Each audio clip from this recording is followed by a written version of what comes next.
All right, it is 9:30. Time for the Friday night hangout. This is where we grab a brew, shoot the breeze, and interact with you live on the internet. There's also the podcast version that is available. We've got a good panel here tonight, and we'll get started with a quick round of comments. But before we do that, folks, if you're watching live, you can always comment during the show. We'll be monitoring the YouTube page and Twitter. You can use the Friday night hangout hashtag, and we'll be able to respond to your comments throughout the program. So let's start with a quick round of introductions here. We got from Cape Breton, we got Carrie with us tonight. Good evening, Carrie. Hello, folks. How's it going, eh? And from Wallace, Nova Scotia, we got Krista Elliott. Krista, how are you this evening? Doing great. Good to be here. All right, moving on to the other Krista in Halifax, Krista Spur, bitesizetravel.ca. How's it going? Hey. Hi.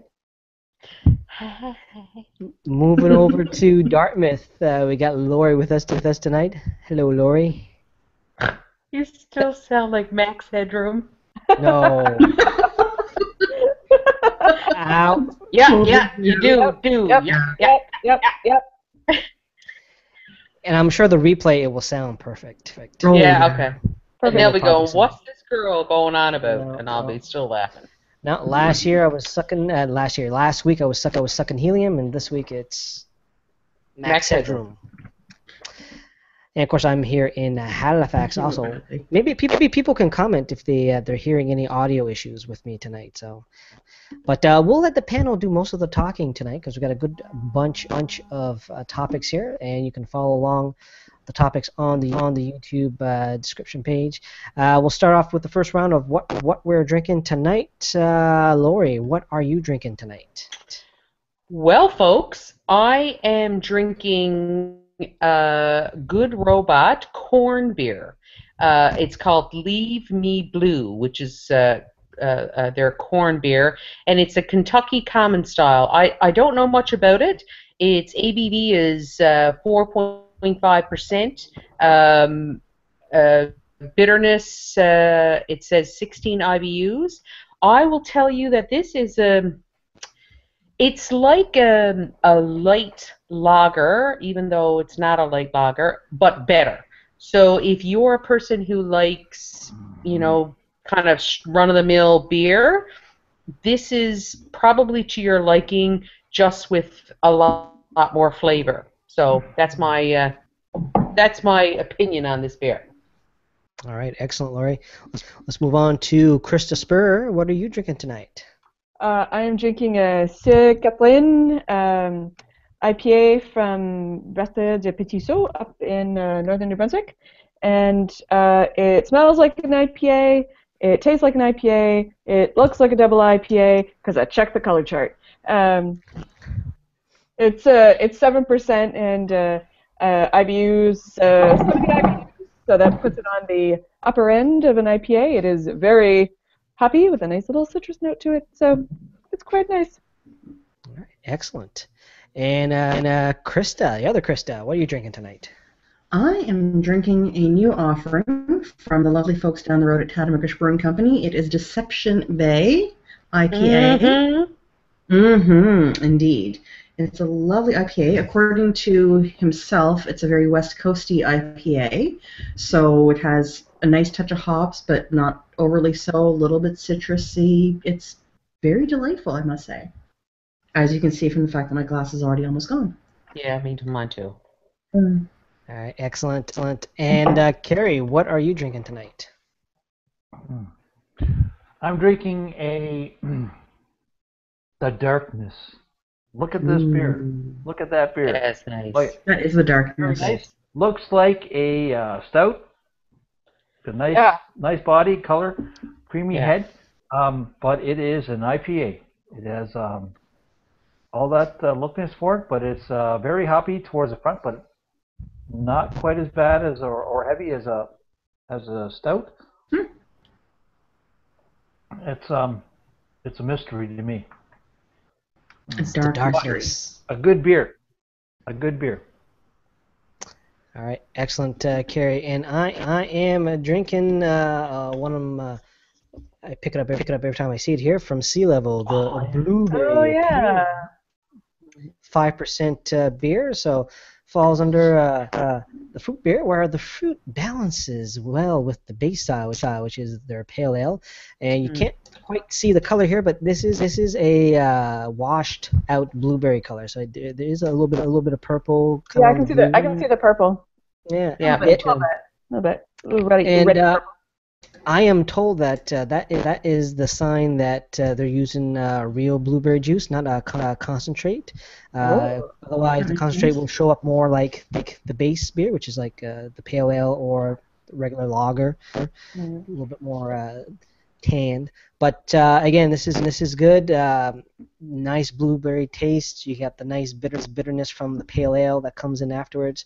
A very nice light, refreshing beer, 5%, so it's not too bad. So it is a nice offering from Sea Level, and that is what I am drinking tonight. I might have to drive down and check. I'm driving by their little shop tomorrow, so perhaps I will swing in when I'm going by. Yes. No, it's definitely worth a try. And with that, we got a few people joining in. People, if you want to interact with us, you can comment via hashtag Friday Night Hangout on Twitter, or comment on the YouTube page, and we'll be checking out the comments momentarily. Let's start off with the first topic. Since we're getting close to Election Day, let's talk about Harper and his dirty tricks with the latest story with the Syrian refugees. Does anybody want to give the backstory on this one? Oh, I have thoughts. So, you go, Krista. Okay. Well, again, I maintain my election media blackout fairly faithfully, but now that it's getting closer to Election Day, I have succumbed and started following a little more closely. The Globe and Mail broke a story yesterday that the PMO had inserted itself very deliberately in the reviewing of Syrian refugee applications. And today the news further became people from the PMO, Prime Minister's Office, very directly involved themselves in looking for refugees with specific desirable characteristics, like those who had been from really attractive religious minorities who may have been oppressed in the Assad regime, just all kinds of pretty reprehensible stuff to be doing to people who have already been through some pretty unpleasant scenarios. Mm-hmm. So this just means that I think we've reached the nadir, the absolute low point of humanity for this. God, I hope we have reached the nadir for humanity in this election campaign. Yeah, it's pretty scuzzy to be quite deliberately playing with the very lives of extremely vulnerable people for your own political gain, and that's pretty much exactly what was going on here. I mean, the PMO basically said flat out to not approve the applications of Muslims, and that they wanted to approve the applications of people who they felt would be more amenable to the overtures of the Harper government. Ugh. So, yeah, that's just all gross. It's beyond gross. It's incredibly gross, and it makes it even grosser to think of, Stephen Harper up there at that podium crying his crocodile tears over that poor little 3-year-old baby, and the entire time, all of those files had gone through his desk, and he had probably turned down just as many families and just as many children, just like that little boy. So yeah, that's my thought. So people, vote. The advanced polling. First of all, understand how your vote works in a parliamentary election system, then go vote. Yeah. You're not voting. Yeah. You're not voting for the party leaders. We don't do that in this country. No. Go ahead, Lori. I'm just so this week on Twitter, I tweeted out a couple of things, and number one, and it's about, it's just the complete feeling of unease that I have with this whole election, where focus seems to be on just arbitrary things that and nobody ever wants to get to the real issues and the real roots of the problem. With regard to this whole selective meddling in the immigration applications of people from whatever countries they're coming from to come and be a part of Canada, there is an entire department that's entire reason d'etre is to process these applications. They have the criteria, they have the experts, and I don't understand why the PMO office feels that they are better suited to make these decisions. And in fact, they're not. But Lori, they're not. It's not a rational choice. They're not doing it because they're thinking like we're thinking rationally about it. No, I know. You can tie all of this in a very clean and direct line back to this Australian political strategist that they brought in. Yeah. Presumably on some sort of work visa that was expedited, because the same thing happened in the UK election. He does the same thing in Australia. Like, this guy is really good at dog whistle politics, which is basically like rooting out the nastiest piece of business that will agitate all of your benign white power enthusiasts, and trumpet it to any audience who will listen to you. And then, you get all the racists worked up, and they call the phone-in shows because, those guys are around during the day, I guess. And they fill the comment sections, and they write letters to the editor. What about that jackass that, showed up at a polling location in a clown costume? Yeah, I was Did anybody see that today in Quebec? Yeah. I'm like, are you kidding me? Really? How is this in any way equal to a niqab? And shut up. Grow up. The point is well made, though. He did not have to take it off. No, but I think the thing that depresses me the most, or the thing that really just kind of strikes me the most about this whole issue, is that this divisive, racist politicking. It's really sad to see how well it's working here, and I guess in Canada, we've always been a little bit sort of smug and thought, oh, well, we're not like the United States, they're full of racists, but we're progressive and we're better than that. And you realize that it was really just a veneer, and we have just as many racist shit mops as they do. Well, but it was just hidden better until now. Are you familiar with the term Nova Scotia nice? That's Nova Scotia nice. Everyone's like, oh, was that welcoming and friendly? It's like, yeah, to your face.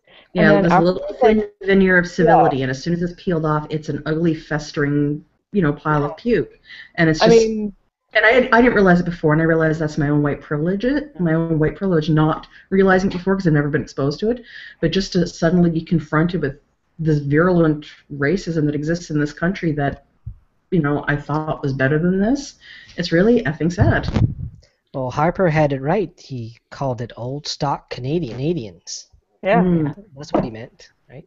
Yeah. Well, basically, he just means white. Well, we all agree that he means white people, right? Yeah. White wealthy people. Yeah. He thinks he means white people. He thinks there's only one old stock Canadians in this whole country.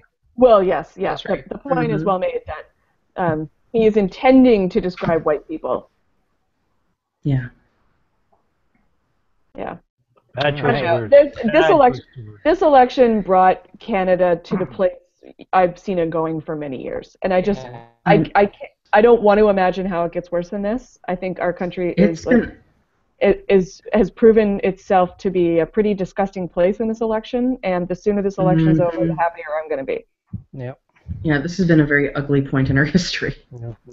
Well, there is nothing to be proud of here. Next Friday, as we do the last few days of the election, we'll probably should do a quick roundup and do our picks, and because there's more nastiness coming next week. Oh God, it's gonna. That's why I want to vote tomorrow, because then I can shut down. Yeah. Yeah. Well, I voted tonight, and I am done with this election. It can go. Well, it's not 10 o'clock yet, so I will save that. What this election can go do with itself. And with that, we will move on to the next topic, folks. If you're watching, you can interact with us. Use Twitter, Friday Night Hangout hashtag, if you want to jump in, or you can comment on the YouTube comment page if you're watching live. If you're listening to the podcast, you're gonna have to wait till next week to watch us live. Let's move on to the next topic, which is plastic bags. They're slowly going away. Nice little story here in Newfoundland on Fogo Island. Did anybody read the story? Yep. I did not, and I lost the link. I'm so sorry, Mike. So it's the general trend of just stores not offering plastic bags as much anymore, and I don't tend to carry these foldable, reusable grocery bags. I tend to go to places that uses paper bags because I need to pick up dog poo in the back, and these paper bags do the job. But you could definitely put some of those reusable bags in your vehicle, and then they would just be there. I know, but you could do it. It was very hard for me to transition to that, indeed. But the missus is really good at it, though. Yeah, I used to live in the part of Halifax that had the superstore that had no bags, and when confronted with no other option, it's amazing how quickly you can adapt. And when we were talking about this earlier today, when we were commenting back and forth on various topics, when you look at the jurisdictions who have implemented successful plastic bag bans, they will surprise you. The country of Rwanda, that most people in North America would know of as the site of a genocide, has actually undergone a pretty significant transformation in the last decade or so, and they are completely plastic bag free. They did it as an environmental measure and also as a way to restore some sense of pride and cleanliness in the country. And when you cross the land border into Rwanda, they search you. And if they find a plastic bag, if you have a plastic bag that has your wet bathing suit in it or whatever, they take it. They confiscate it at the border, so you cannot take it into the country. Holy jeez. And it's effective. I find it very interesting in the article that Nain, which is in northern Labrador, was the first community to ban plastic bags back in 2009. 2009. It can be Absolutely. done.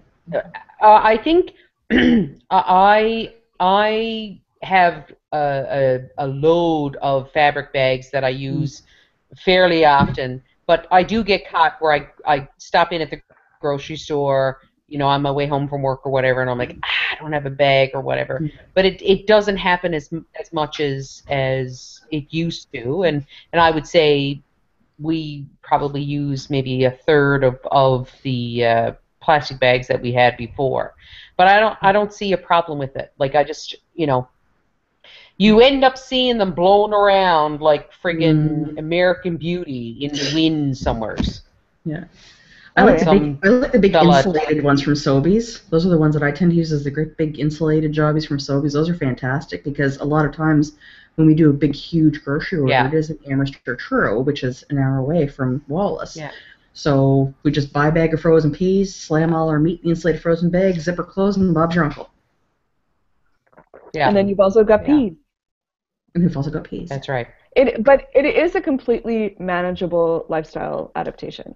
Yeah, it just takes doing, like any other habit change. Yeah. It is, and people can do without it because I've been to Europe and other places around the world, and there are countries that don't like using plastic bags because if you think of a country like China where there are almost 1 billion people, I don't know what the population in China is, but if you take a third of that population carries a plastic 3 or 4 plastic bags around a day, that's a lot of plastic. It's a lot of wasted material because the amount of petroleum product that is used to make plastic bags is incredible. It's just senseless. Yeah, and the developing world in particular, sorry, I just had a cat freak out over there. I remember when I was in Morocco probably about 5 years ago now, I took a train kind of across country, and you would go by these fields that were just nothing but plastic bags caught up in the low brush and scrub and stuff because they don't really have the trees or anything there. And the plastic that they use there is really thick. It's like Like the old-fashioned plastic bags Like they had? it's like those old-fashioned NSLC bags, the blue Yeah. bags you used to get at NSLC. They're like Oh, that, but even wow. thicker. And they just like line the countryside like the greenery itself. It was remarkable to see it, and that was what really kind of made me appreciate how far, even in Halifax, we had come with kind of like recycling and incentivizing waste reduction, and charging the plastic bag fee that they have at Pete's, and those sorts of measures. They do work. They just take, and they're easy to adapt when you have no choice. Exactly, no choice. Just like the new garbage collection routine. Got no choice. Yeah, but you know what? No choice, and you know what? It worked. Yeah. Yeah, I had a bag refused the other collection, so had to make sure. Yeah. Well, that's the thing. I mean, we've been doing similar garbage collection, up here in Cumberland County for years and years now, and not an issue, which made it kind of hilarious when they implemented the NHRM and everybody was completely losing their minds. Oh my God. That was so embarrassing. So embarrassing. We were laughing at you. Yeah. Well, that's just another example of how this place kind of is like, oh, like we're Quest City. It's like, no, like, no, we're not. And they, immediately do something to prove the opposite. We're gonna complain really loudly about plastic bags. Like a week later, we're still mad at the New York Times, and I assure you, the New York Times does not care. They're like, who? Oh, What? yes, that. Yes, we Where? talked about that. Who? All right, folks. Friday night hangout. We'll do a quick chat on comments. Carrie, you know what to do, buddy. F5. Refresh. Yeah. Before we get to Carrie, we're gonna go to Krista, who's monitoring the Twitter Friday Night hashtag. Got Trudy from BC watching us on the stream as she's getting supper ready here. But is there any other activity on the hashtag, Krista? Not as such, but she can hear you stuttering. So. What? Aha! I don't know what to tell you, man. I see a tweet here from Jeff Barrett. He is trying to get the little one to sleep here, watching some Dora before bed here. So, and sneaking in some Friday night hangout in there too. So. Oh, what a cutie! And folks, if you want to continue, Twitter Friday Night Hangout hashtag before the other group from the States use the Friday Night Hangout hashtag. Yeah, those we'll monopolize it first. Carrie, any comments on the YouTube? Nothing. Oh. Not a thing. Come on, people. Come on.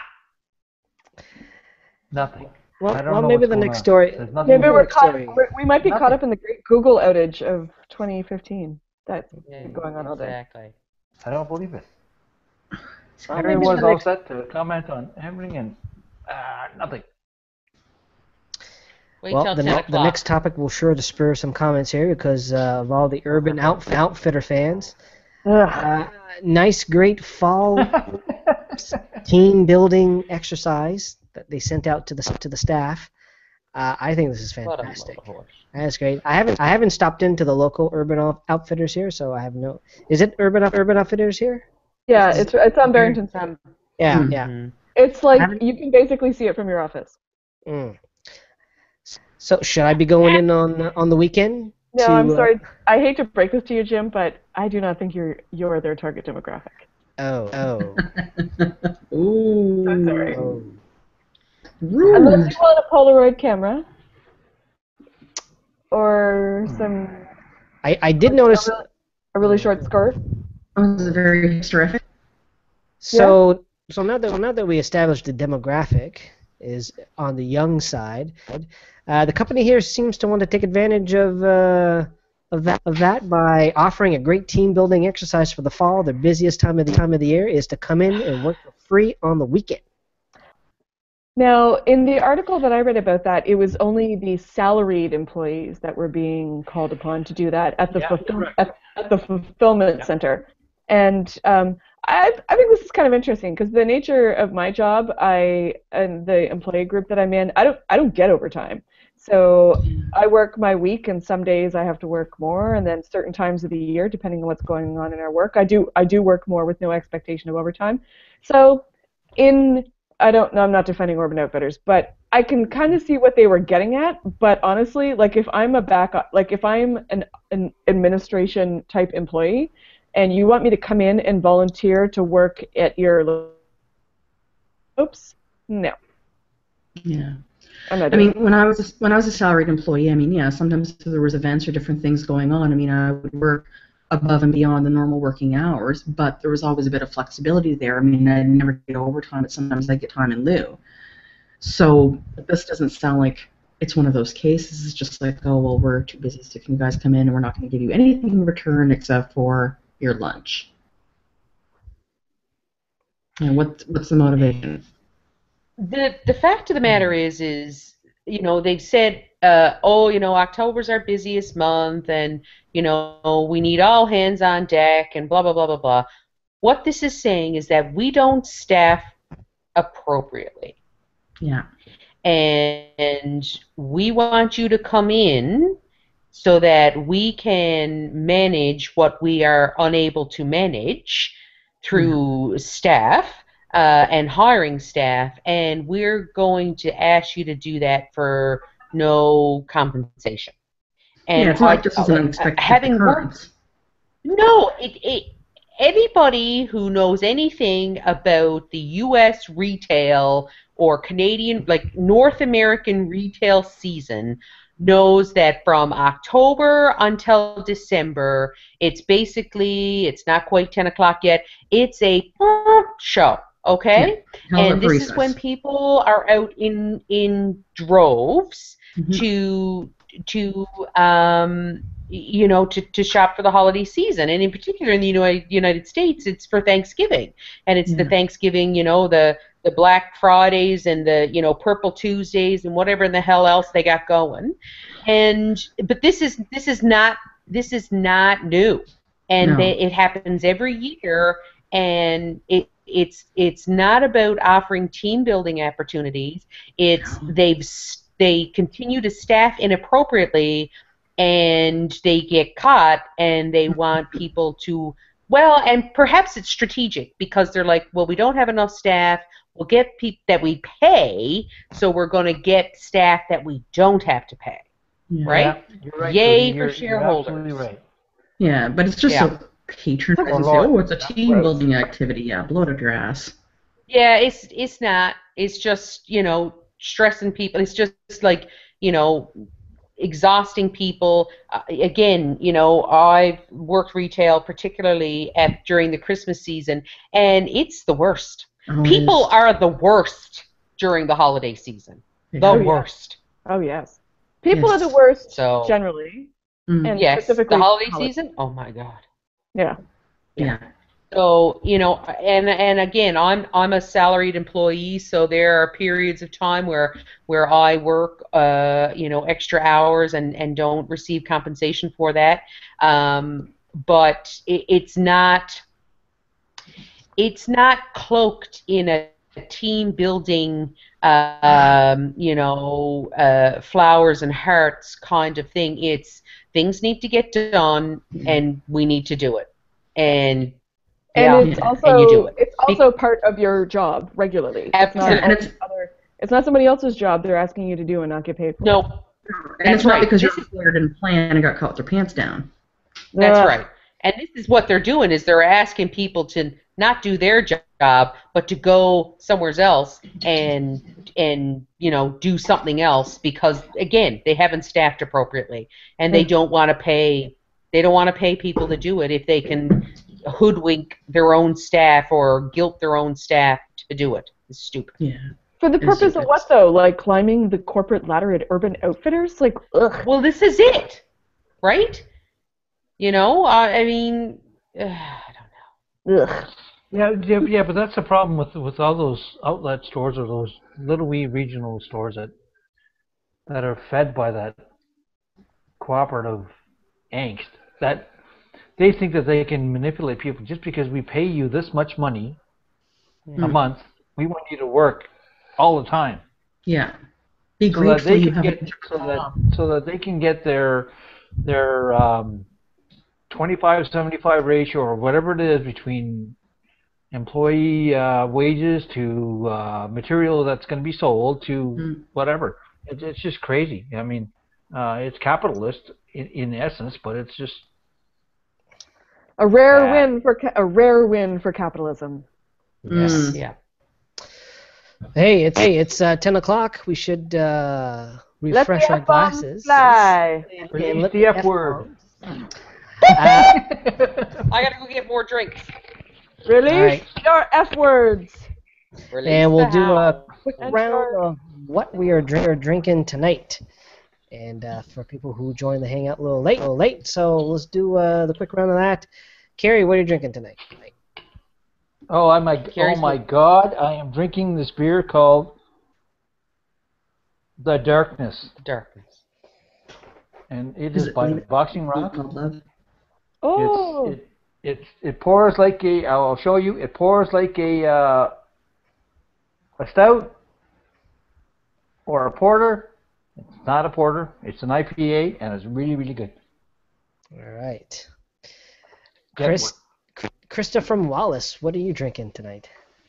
Krista from Wallace is still working on this growler of Tattabagosh Brewing Company, Deception Bay IPA.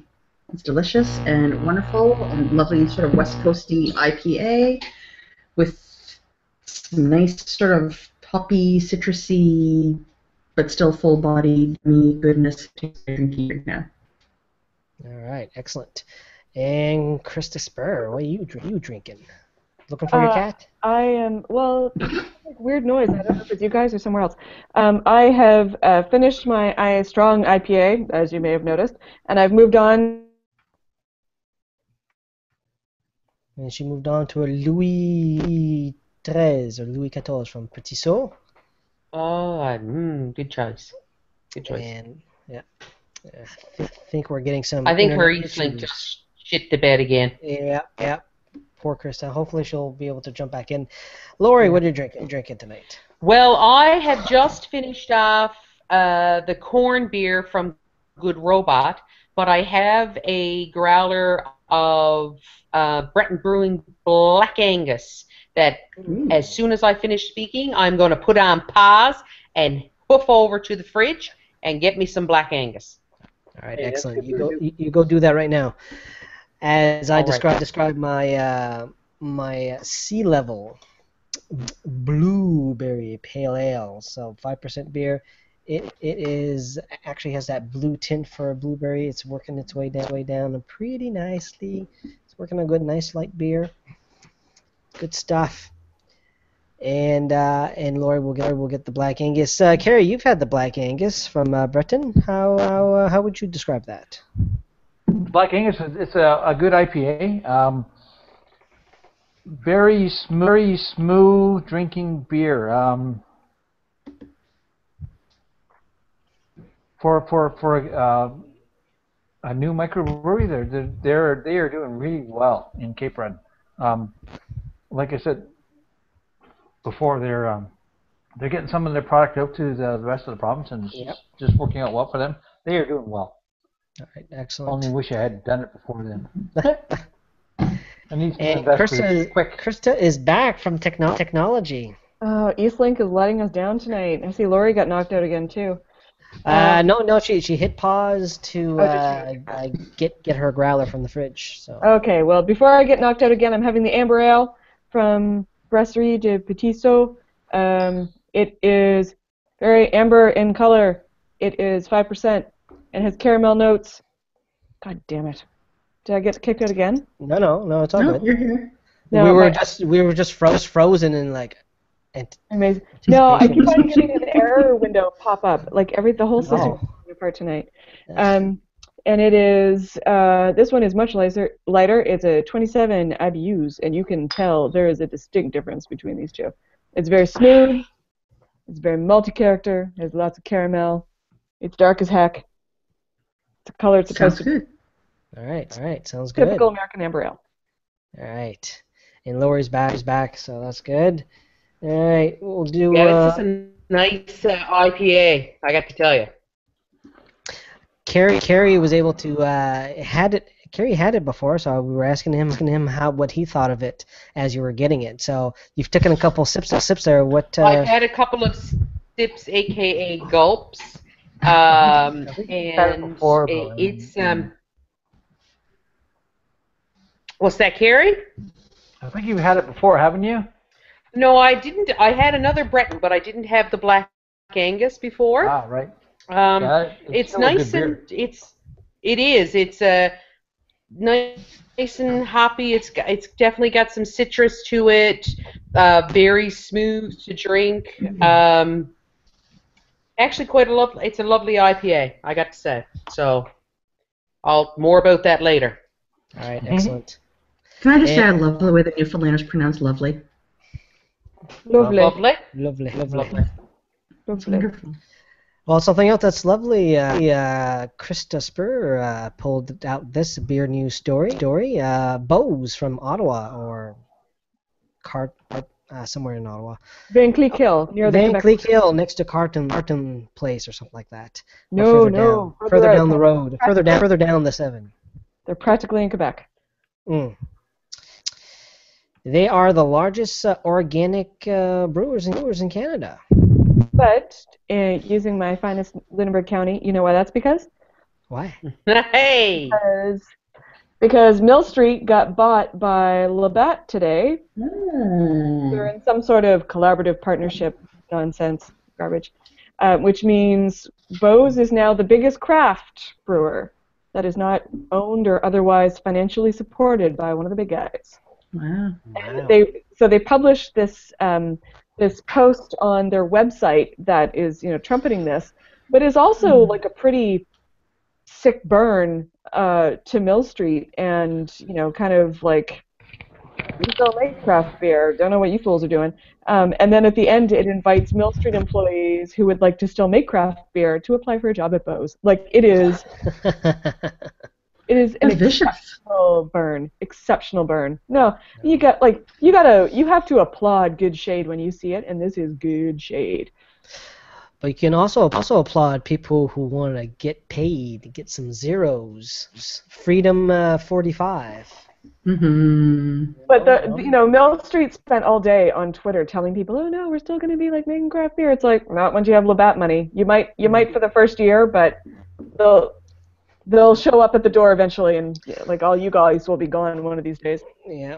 Next thing you'll be doing is shopping for your cottage in Muskoka. Yeah. That's what you'll be doing. All right, let's move on to the next topic. Before we do that, though, let's do a quick check on Twitter, Krista. I got a reply here from Crunklord from Plymouth, Massachusetts. Sends hello. Who's watching a little bit of the Hangout? So. Hello, Crunklord. Crunklord. Crunklord. And is there anything on the hashtag, Krista? No. Pretty quiet. Okay, pretty quiet night. Well, let's move on to the next story, which is passport expiry dates. Ugh. Who knew? I now. Everyone knows.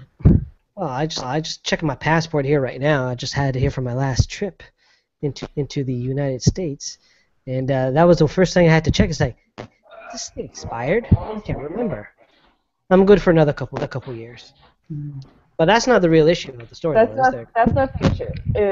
When you travel to pretty much any country on Earth, including the one we are in, most countries will require you to have not just a valid passport, but one that has a certain period of validity, which varies. Normally, 6 months is the standard, but it's certainly, in some countries it is shorter. It's only 90 days. And so these chuckleheads bought this very expensive trip that they use their Avion points for or whatever. And when they left, they had a stopover in the UK on their way to France. And when they got to the UK, they were told they could not continue on because they did not have the 6 months required space you need on your passport in order to travel with it. Now, I've got some issues with this because it seems like what they did was they went and immediately ran to the media and started crying about it. Mm-hmm. But I'm sympathetic to a lot of people for a lot of reasons, but not these fools. Because it is, when you go to another country, it is entirely your responsibility to make sure you can get into that country. Yeah. And if you don't realize when you're going to, say, France, and you're going to France through the United Kingdom, that you're going to two other countries other than the one you were departing from, there is just no hope for you. You are an idiot. Yeah. And there are no shortage of resources to direct you to the appropriate information for this. I mean, I feel a little bit bad for them because, I mean, you know, they were obviously inexperienced travelers and people make mistakes, but it doesn't negate the fact that it was completely their mistake, their responsibility, and nobody else's fault but their own. But yeah, like You're absolutely correct. I mean, I think absolutely correct. I'm always correct.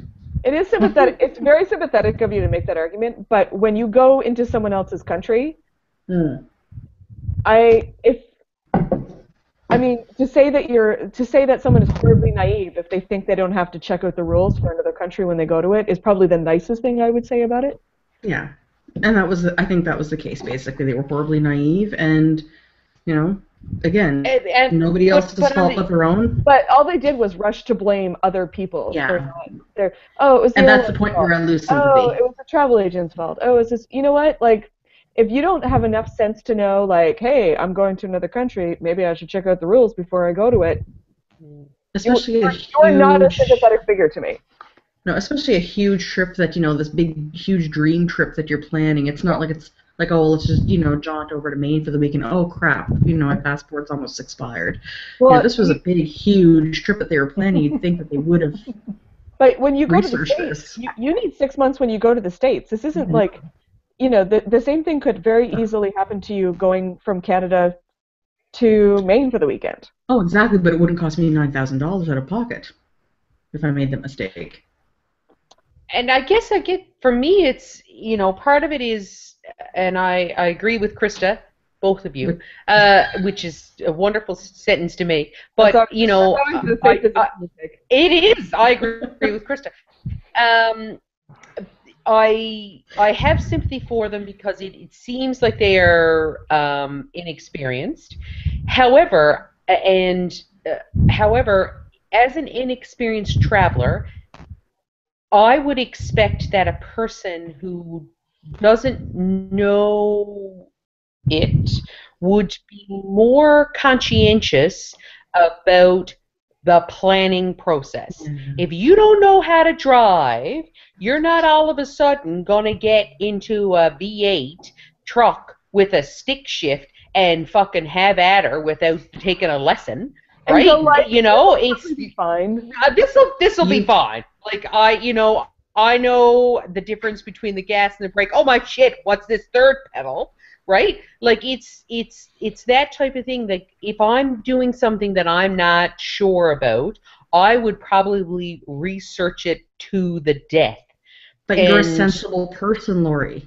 Oh, I know. And the other part of it is, which I was like, what was like Wallace, Krista, where I was like, you know what, that's a terrible, you know, they're out like thousands of dollars, young families, terrible.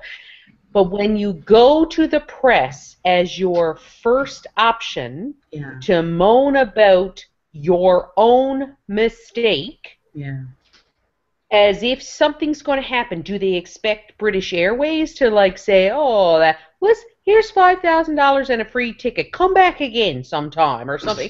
Like, I don't understand the motivation of that. They should take their lump and yeah, British Airways went like, yeah, we don't need customers like that. We have plenty of others. We're good. No, exactly, right? The thing is, like, what they did was so easy to avoid because the government of Canada provides all of this information to you while telling you it is your responsibility to confirm that this is the case. So yes, I admit I'm an experienced traveler. I travel outside of Canada several times a year, and I just got my passport renewed because I wasn't gonna have 6 months for my upcoming trip in November. And when when I'm preparing for my trip because I'm going to Haiti, I've never been there before, and I all of the other sources I saw said I didn't need a visa. But even still, I thought, you know what? I'll check with the Canadian embassy here, with the Haitian embassy in Canada, just to be double sure. So you know what I did? I went on their Facebook page. I sent them a Facebook message that said, hey, this is the situation. Do I need a visa? And less than 90 minutes later, they got back to me and said, you're good. Enjoy your trip. Like, it was, these problems are so easy to avoid. Especially with the internet. I mean, it's not like 40 years ago when planning a trip, you didn't have all those resources at your fingertips, and you had to rely on, the knowledge of your travel agent or the knowledge of, the airline that you booked through the phone. I mean, all of this information really is veritably at our fingertips now. But so if it's a dream trip, and it's an expensive trip, and all of those other arguments for what are going to make it so special, you are going to go out of your way to make sure something stupid doesn't trip it up. You're going to check your tires to make sure they have air in them before you leave for the airport. You're going to make sure you have enough money in your bank account to pay for your food when you're there. Like, this was so easily avoided, and it's not just a matter of being inexperienced. It's just not, because when you have something that has this high of stakes, you make sure you execute it well. Otherwise, you must just have money to throw away. The other part of this story, which, again, I've got to draw it back because it's about going screaming to the press or screaming in a public venue that you're unhappy with something. This is just like, and we'll may or may not get to it, but going to the press or screaming about it on Twitter or social media that you're unhappy with what's occurred or a company or whatever, and it's put out there, and most times the person portrays it as they are the innocent bystander of something that's terrible that's happened to them, and sometimes it's just not the case. No, No, I mean, what would have been perhaps sensible would have been if they had, let's say, gone to the press and said, look, this is what happened to us. Use this as a cautionary tale to everybody. Learn from our experience. Make sure your passport is, valid and renewed with at least 6 months on it before you travel. Learn from a mistake. If they had done that, then I would have actually had a bit more sympathy for them. Thought, hey, they made a mistake, and now they're telling all of us, look at how we effed up. Don't you do it too? Yeah. But instead, no, you're right. They're just whining and saying, "Oh well, they should have told us when they first got on the flight." Flight in Toronto? Okay, the person there in Toronto is a human being, and they make mistakes. Move on. No, and you don't believe in the wage, too. But it's not the person in Toronto's. It's not the person in Toronto's responsibility to make sure. No, I know. I know that, but they. It isn't their responsibility, but they portrayed it as, why did they let us on the flight? And I'm like, you're one of 300 people boarding a flight. It's one, not their job, and two, they got a lot of other people to process. It's a very stressful experience. Like even if they did overlook it, and that is obviously what happened, it doesn't mean they're owed anything because the next guy caught them. Yeah. No, it's not. They probably shouldn't have been allowed on the plane in the first place, because the airlines are held responsible when inadmissible people are allowed on airlines. The vast majority of cases, nothing comes of it, but sometimes something more noteworthy happens as a result. Yeah. So I only got one question. I have to fly to Winnipeg soon. Do I need my passport still? Yes, you do. Yeah. Yeah, you do. All right. You need your passport when you go to Newfoundland. That is also not true. What? No, it is true. I read it on the interweb. Is it the same thing as paying a toll when you go into Cape Breton? I will say, though, my passport photo has a clearer picture of my face than my driver's license because it has all that stupid, shitty, iridescent crap on it. You can't actually tell what I look like on my driver's license. Anyway. Technology. A lot of anger, a lot of opinions on this topic. Yeah. Let's move on to, speaking of opinions, next topic here, a little something that happened today in town. I was able to drop by for a little bit. News 95.7 had their 10th anniversary bash. Today they did a live show there. So 10 years of talk radio. And we've mentioned during the hangout previously that quite a few of us in the panel, we listen to said station here. Gone through a bit of changes. Of course, now with the Toronto Blue Jays playing, we can listen to the game in the afternoon like Krista did on the radio. Or did you? I don't know. Which Krista? Krista Spur. No. Wow, I thought you were like Go Sports and Boo Sports. I thought you were. Wait. Okay. I had Twitter on, and I have no idea who did what, so I just kept on just tweeting random things about the game, independent of context for what. I thought you were like old school with a box score on the sheet and listening to like a little transistor radio. I still don't know who they were playing, and I have no idea what the score was. I had no idea they've already played 2 games, so they're losing 2-0. So I have no idea. Well, that can't be good. No. At any rate, happy anniversary to News 95.7. Yeah. Yes. Yes. So it was all they have some cheers. Cheers, News 95.7. There's an important place for talk radio, mainly occupying people that would otherwise shout at you on the sidewalk.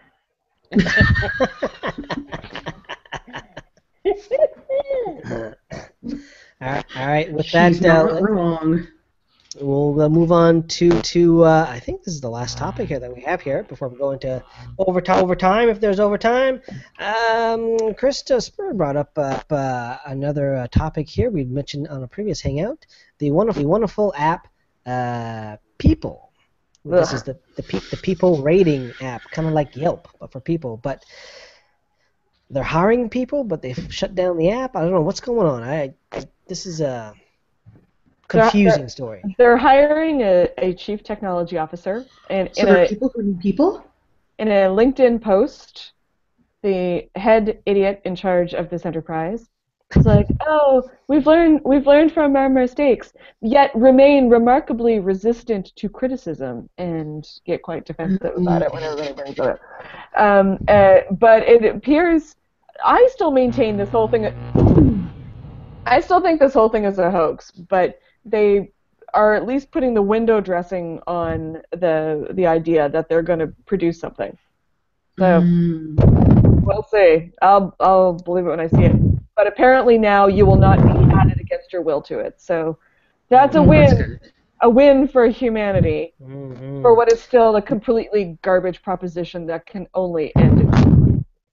I'm just surprised that you found this via LinkedIn. Or you mentioned LinkedIn. Actually, I found it. You know what? I actually found the piece on Jezebel on the. LinkedIn and I have had a rough week. LinkedIn, I always consider that just like classmates.com. You get an account, but you don't really use it. I have an account thing. Every once in a while they'll send me an email and say, X number of people have looked at your profile. I'm like, I don't care. I get every job posting from your employer gets sent to me by LinkedIn. It's true. It's true. I got another one today. It's funny. It's all depending who you're linked with. That's all.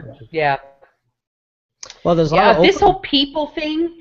Just to get back to that, this whole people thing. It's creepy and no good can come of it. I don't want people rating me, for Christ's sake. I just why would you do that? Why would you rate somebody? It's a junior high slam book, basically. Who's rating you? Your friends or your enemies? Whoever wants to. Like random, that girl, I saw her on the #1. I got lots to say about her. She had her bag on the seat. You know, she rates 1 out of 100, and all of a sudden, this shit has hit the fan, right? Because you accidentally left your lunch bag on the second seat on the #1. Like I don't, you know, it's just not. I don't see the purpose of it. It's like positively kiss my ass positivity. Who are your friends and who are your enemies? And it's just I don't, and frankly, Carrie, it comes down to the fact that I don't need anybody to reassure me or reinforce the feelings about myself, and I certainly don't need people to tear me down. And that's, to me, what this app, if it is indeed valid, which it seems so absurd as a premise, I'm still suspicious, that I don't need an app to boost me up or tear me down. Right. Does anybody remember? Does anybody remember areyouhotornot.com? Yes. Mm-hmm. Yes. So it's basically like what? Why? Like I'm just thinking, it's almost sort of like the same principle, like just a different lipstick, and basically just this trash, disgusting way for people with low self-esteem to go online and be validated or not by total strangers. Well, but I can see, like, when you read this stuff that these people have written, I can see how they got there, because there is a relatively large subset of the internet, and there's a lot of folks that do this locally, that's like, let's spread positivity through the internet, and let us help you share your good news, but also, like, make sure you pay us more, please. And it's, like, there's a lot of, like, there's, like, a bullshit propagation system on the internet, and I can see how you could be so into it, they'd be like, oh yes, and people will only say wonderful things about each other, and then people will put their stars on their resumes. Like, I can see how you can be so. Are they new? The internet? Are they new here? Not just drinking the Kool-Aid, but like swimming in the Kool-Aid, snorting it, absorbing it through your skin, and yeah, like it just. I will not be signing up for people. I don't care if that's the new Twitter. I'll be like, I'm done. Drop the mic. Out. If you want to rate me, do it to my face. I do. Yeah. People who need people are the trashiest people in the world. They're the straightest people in the world. You look feared. No, they might do a pivot and do something on real estate or something. Who knows? I think this is still a publicity stunt for some sort of image rehab consultancy. I'm very confident I'll be proven right. Since we mentioned about Twitter, there's been we talked about change and resistance to change. Twitter are slowly introducing some stuff down the pipes there. I don't know if you folks have been noticing what's coming down. No, do tell. Well, the moments, which is a new feature that they rolled out in the U.S., but we should be seeing that in our app soon. It's kind of. I do get these notifications, and there's like on my notification screen, it's always just 2 tweets, and it's people that I interact with fairly often. So I was like, well, that's nice, but like, what? Yeah. So basically, they're going to be curating popular hashtags. So instead of going through the trending list and trying to filter out the tweets as to what's going on, there'll be curators kind of building the story, kind of like Storify. So they'll be kind of building so you just swipe through and you'll be able to follow.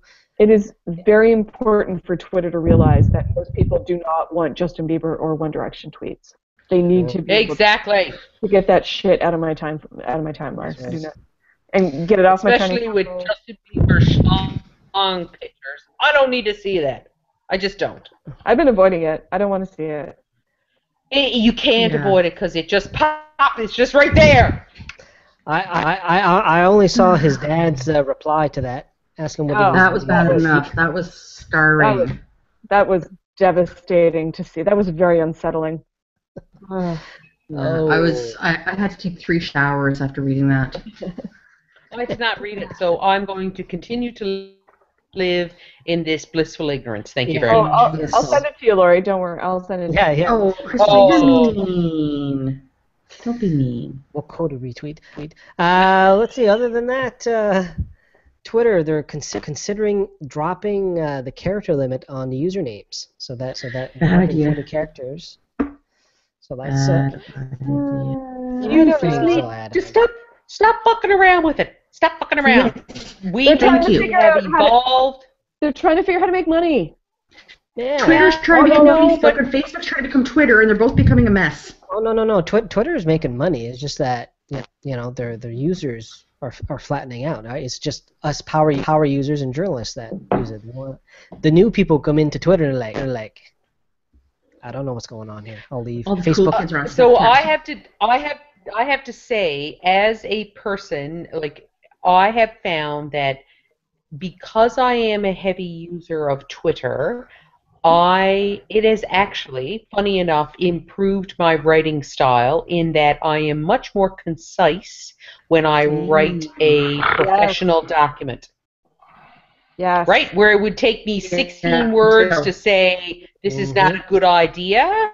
You now say, this is shit. It is basically me saying, move along from this idea. Like, yeah, full stop, no. Yeah. So I will say, no. because when I first joined Twitter, I was like, 140 characters, Christ almighty, I can't say anything in 140 characters. And it took a long time for me to be able to basically change my thought process to make 140 characters like a comprehensive thought, as you can tell, within 140 characters. But it's fundamentally changed how I work in a professional dynamic, as Chris Elliott yawns and half falls asleep. But that is one of the good things about Twitter is it is children and well, I've gone to the next level. Lori. I've including emoji characters. That saves a few characters too. Shorten things up, but I can't apply. You don't do that for like work and shit, do you? I keep the steaming pile of poo for my work. I was just gonna say. Yeah, stop that. Nice. Keep it professional. Yeah, gotta keep it good. All right, so Kerry switching to Guinness. He has the Guinness rag, your bar rag for Guinness there. Is that what you were flashing there, Kerry? I've got several. Several, yeah. Next one? Want to see the next one? Yeah. All right. So here are we these things that you swipe from the cruise ships or? No, from bars that I've been to in England. Oh, gotcha.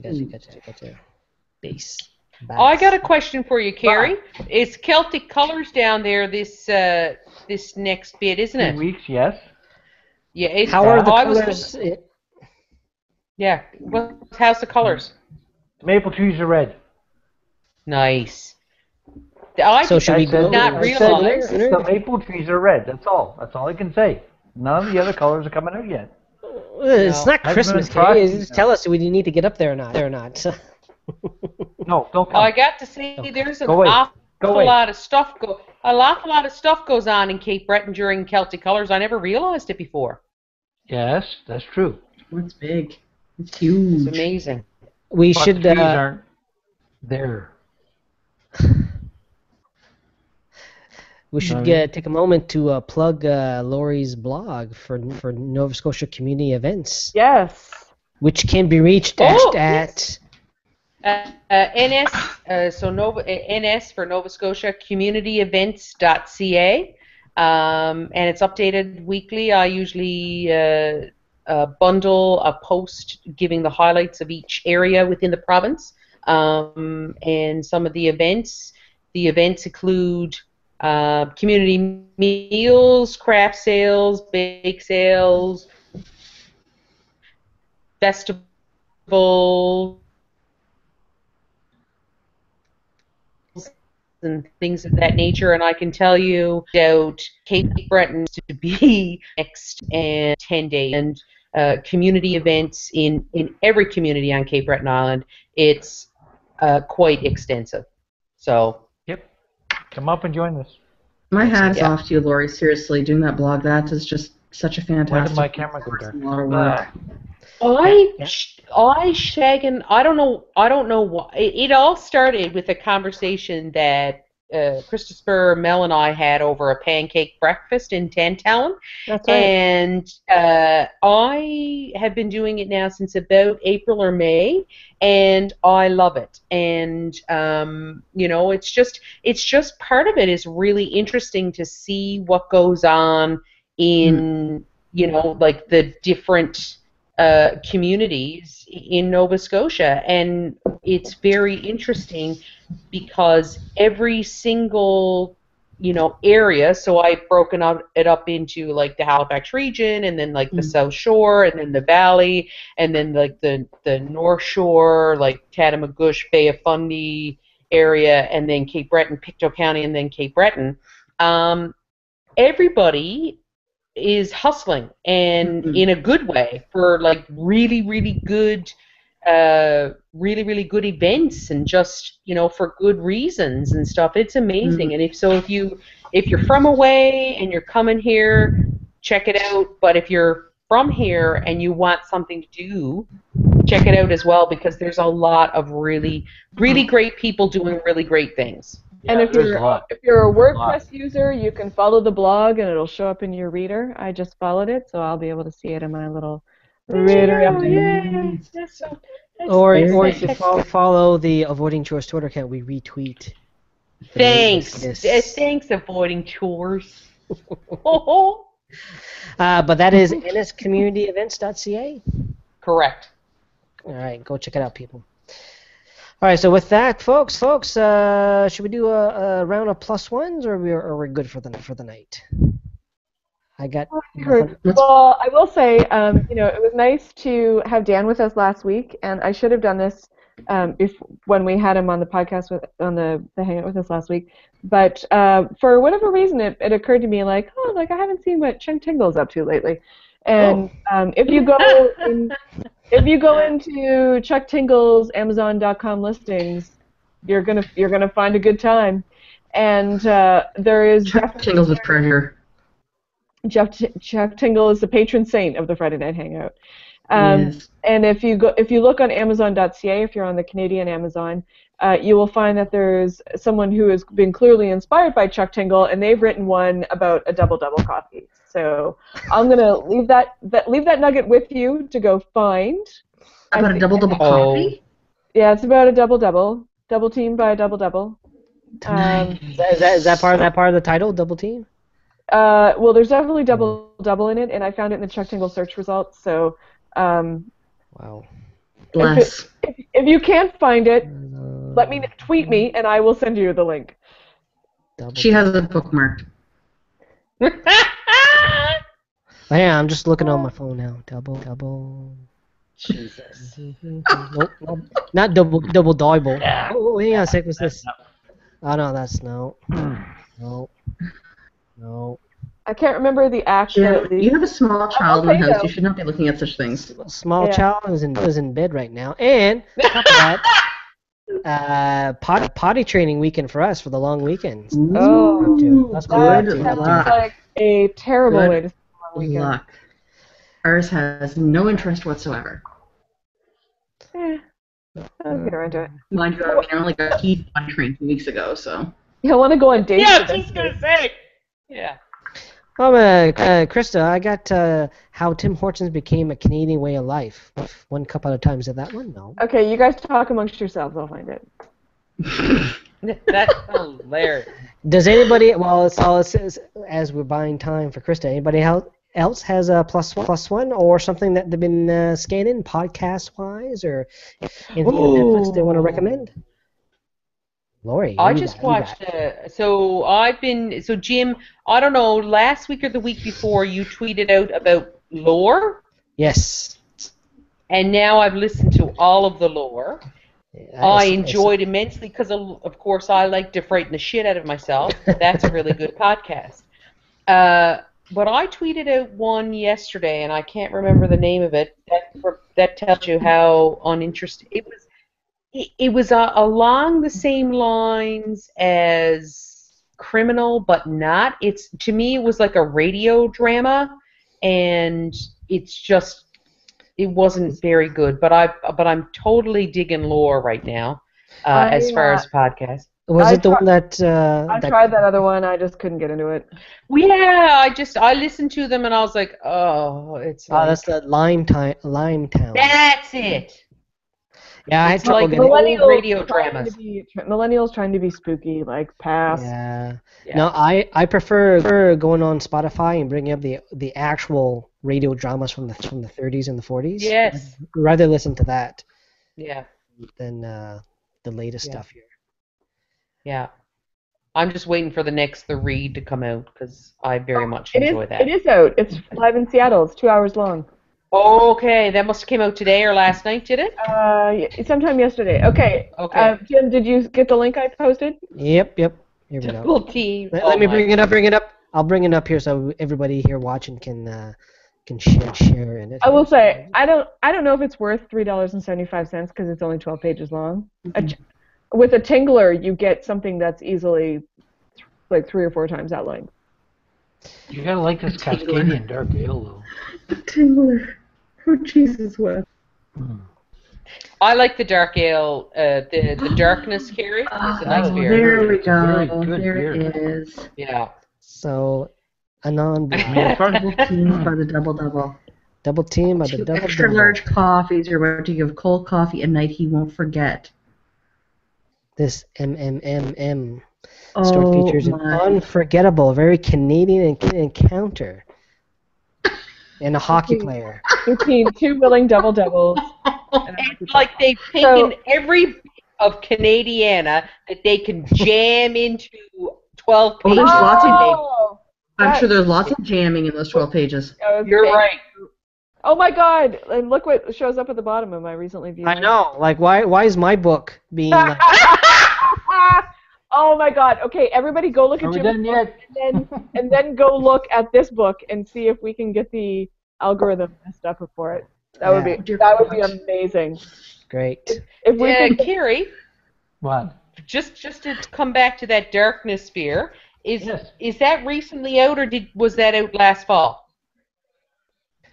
It was brewed. This was brewed 25 September 1995. No, 2015. I was just gonna say. There we go. New. So it's this year. It's this year's The Dark Side. Okay, cool. I'll go up to Harvest Wines and have a little bit of a poke. Get more. Yeah, I'm gonna have to look up. Get more. Yeah, I will. That double thing that. 2 double. No, it's all consensual. I'm sorry, but it tastes better than a porter and it tastes better than a stout. It's an IPA that's slammed in there with some really good chocolatey, malty tasting.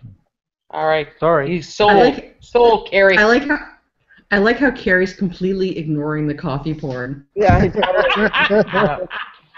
Well, for people who haven't wasn't even there.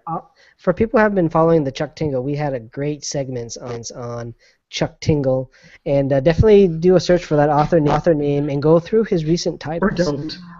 The titles are just. I don't think any of us had actually bought any of the books, but we just found it completely hilarious. I love the description. I love the capacity for imagination. I just want somebody to send me the booklets or the stories or the text pages, and so I can read what's going on, because I don't know what's going on. You can definitely just read the summaries on Amazon and not have to read any more. Yeah, you don't have to read anything. So, it's still incredibly NSFW, but well. However, I did not know so that. Could I make up my own story? Be the same? Yeah, listen. It's a pretty standard model. Yeah. I did not know that Chuck Tingle had a complete guide to romance out. I did not know that either. I saw that tonight as well when I was browsing the Amazon, the old Amazon. I imagine Chuck Tingle would be a very imaginative lover. I don't know. He seems to have like 2 moves. Yeah. Like something involving a unicorn and like butts. That's the extent of his repertoire. Yeah. Tell you, the Kindle store is a weird animal. Hey, speaking of since we're on Amazon, what do you guys think about them deciding to pull the Apple TV and Google Chromecast off of the Amazon store, so that if you want a streaming device to plug into your TV, you can only buy the Amazon Fire thingamabob. That presents absolutely no trouble to me whatsoever. Yeah. I'm not going to buy any of the Amazon devices because they do not work in Canada. And there are plenty of other ways to obtain a Google or Apple streaming device if you want one that bad. All right. The internet will find a way. You can get an Android device for cheaper. Especially the new Chromecast that's coming out. Yeah, the new one. Cheap. Looks interesting too. All right, anybody got any of this? I'm a Luddite. The Chromecast, Krista Spur got me onto the Chromecast. It is the shit. I love it. Oh, yeah? I have Chromecast in 2 rooms of the house, my living room and the bedroom. You can stream anything. anything. Noises about a Chromecast, so check it out. It's a cheap option. They're like they're only like $35, and they do the job. Yeah. Yep, and especially the round of apps that you can stream directly. So Netflix, YouTube. I use it for NPR One. I use it mostly for YouTube and video stream for video files, but yeah, good stuff. Yeah, you can get a Chrome extension, so that I forget the name of the one I'm using, but you can. I use video stream, and it's Canadian, so it's like. Why is it Canadian?